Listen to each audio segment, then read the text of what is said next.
The gorgeous work that we just heard is beautifully interpreted by Noémie Constable's Clouds. It's composed by the wonderful David Yeager, who is right here with me today.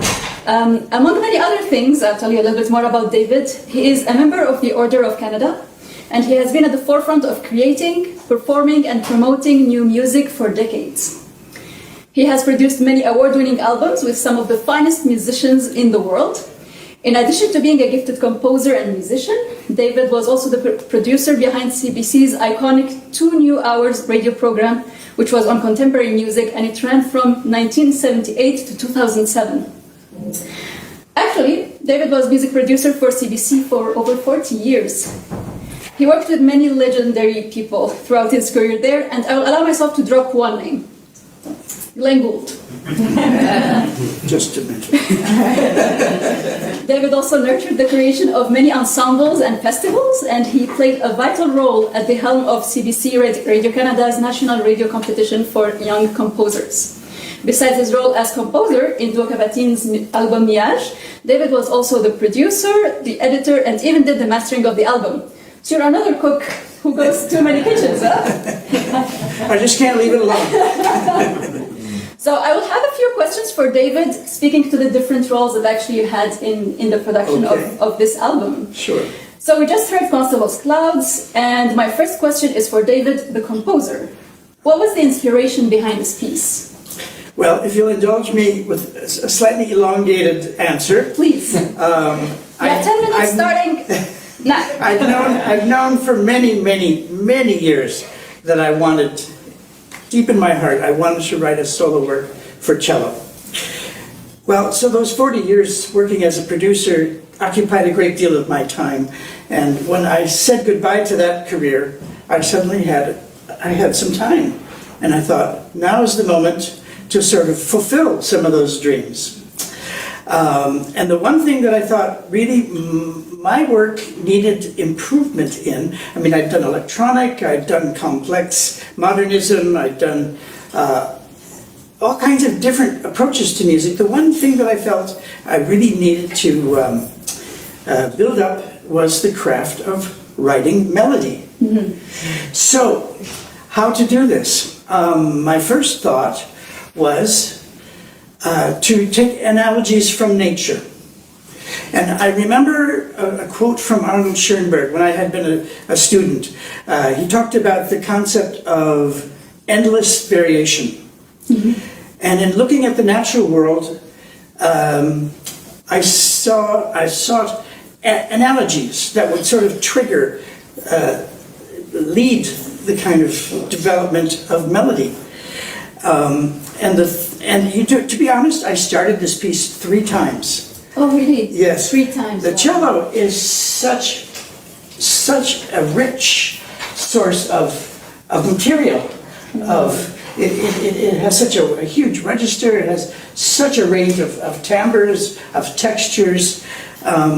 It wasn't until actually I discovered these English Romantic paintings, the Cloud Studies by John Constable, who lived from 1776 to 1837. About 1820, Constable suddenly, I don't know what turned this on, but he started just painting clouds. He did dozens and dozens of cloud studies, and for 1820 to 1827, these are like abstract paintings, a number of them. It's phenomenally modern for that period of time. But gorgeous evocations of all the different variations, the endless variations that one can observe in such phenomena. And so I transferred this idea to the idea of linear melody, linear development, from a little thin, tiny little wisp of a line to something thicker and more complex, to something huge and powerful, storm-like, textures, atmospheres, the whole range of kind of energy and variation.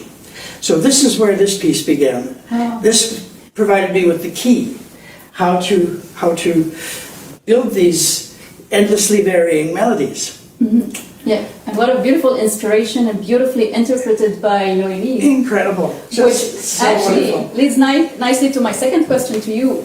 Why did you choose Noémie to record this work? And before, that was happened actually before you even met her, right? So That's right. How did you end up getting in touch with her and choosing her to record this work? Robert Rowlett at CBC Music. He works for the English network, but he lives in Montreal. Right. A former colleague of mine, and I dare say a friend. He has now for quite a few years, he's made an annual posting online of the under 30 emerging great artists in Canadian. I think he calls them hot Canadian classical musicians. Hot 30 under 30, yes. Yes. And just when I was sort of wondering who might play this piece, I saw this post. And if I could read something, you probably have the quote right there. Oh, yes, I do. There was one description that sort of drew my attention.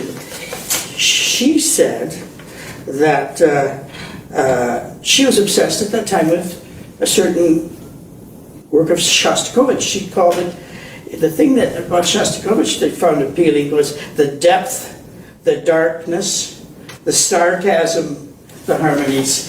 And I thought, this is my girl. This is the right opportunity. So it was as easy as looking her up, sending a score, just suggesting that maybe she might want to face this particular challenge of this particular work. And much to my great pleasure, she responded in the affirmative.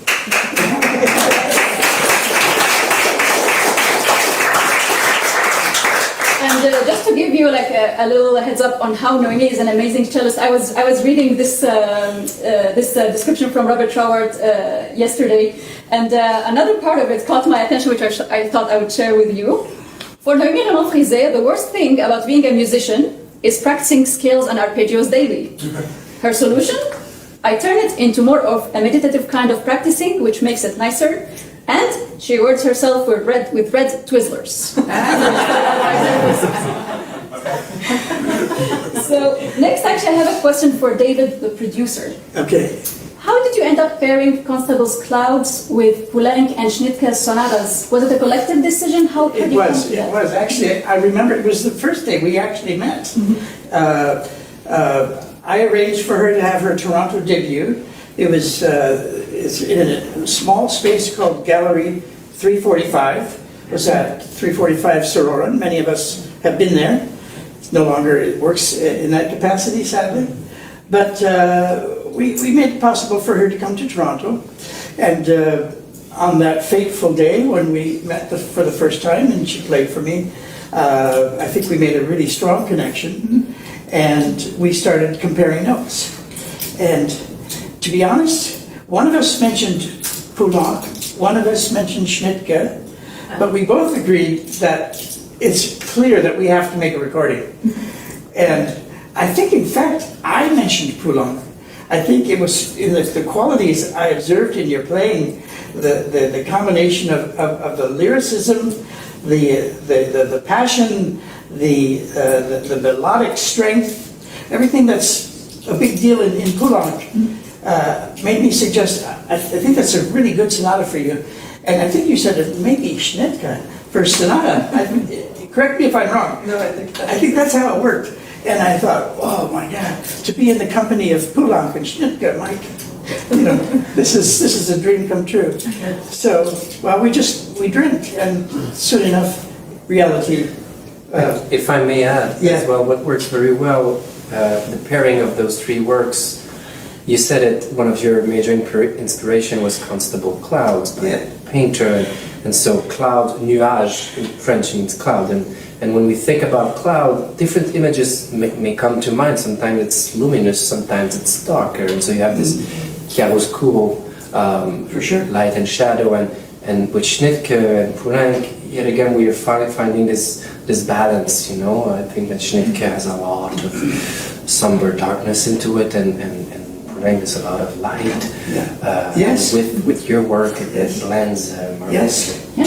And another wonderful thing is that the Poulenc Sonata is actually the first piece that Michel and Noémie ever played together, and their duo's name Cavatine comes from the second movement of this sonata. Well, So I was it's all- about to say all of that, but now it's...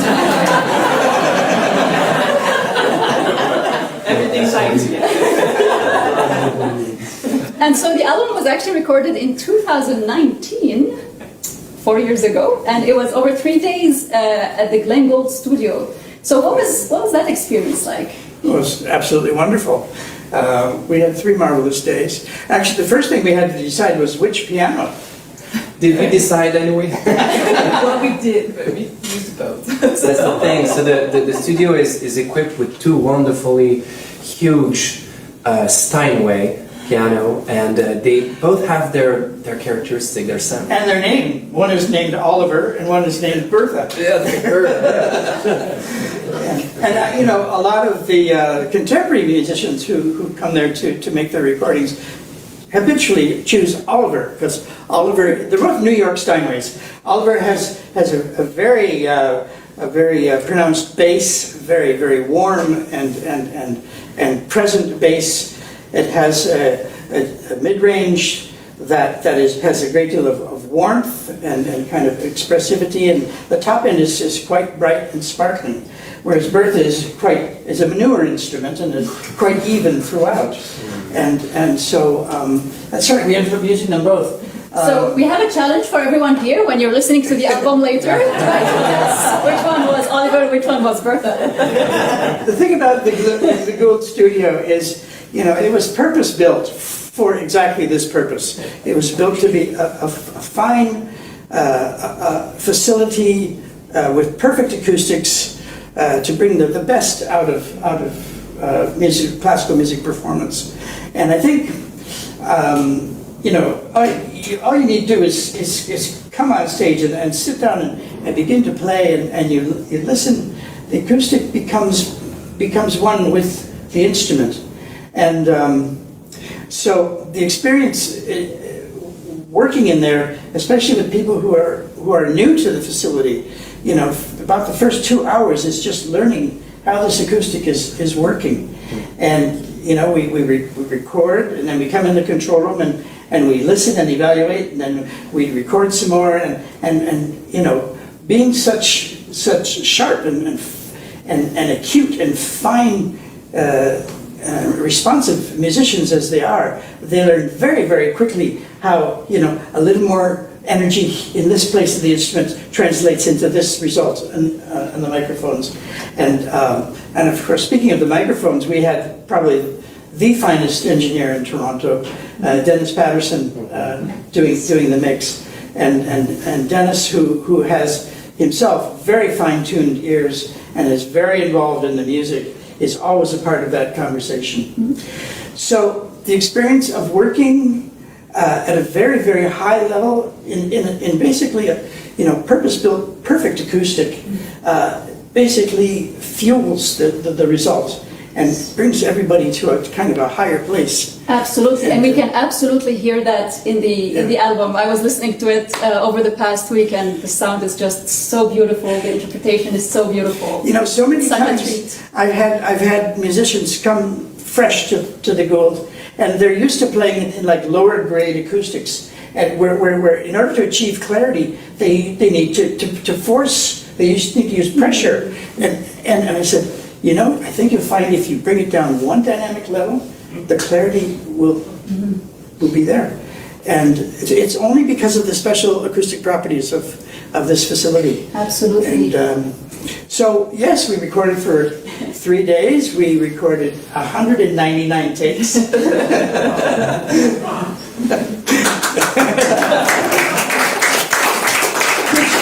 In turn, when it came to post-production, to the editing, the assembly, meant that we have a wealth of really great material to work with. And so that then began that phase with a conversation between us of doing a first cut, sending it over, coming back with questions and corrections, and then a second cut. And I think You're not supposed to tell them that they are cuts. That's perfect. Just one run. Live recording. No, but that's where the magic is made, actually, and that's why people like David are so precious. This experience, this ear, this know-how to make it smooth. Well, it comes down to teamwork. You know, it is a collaborative experience, and with everybody sharing a common goal, which is to come out with something superb, something very special, and I think that's what we have here. And on this note, I will thank you very much, David. Thank you so much for taking the time to explain a bit more about the process behind making an album. You know, we tend to think that we just recorded in the studio, it's all done, and you know, here we are 4 years later, right? So, so thank you so much. Thank you. It's a pleasure.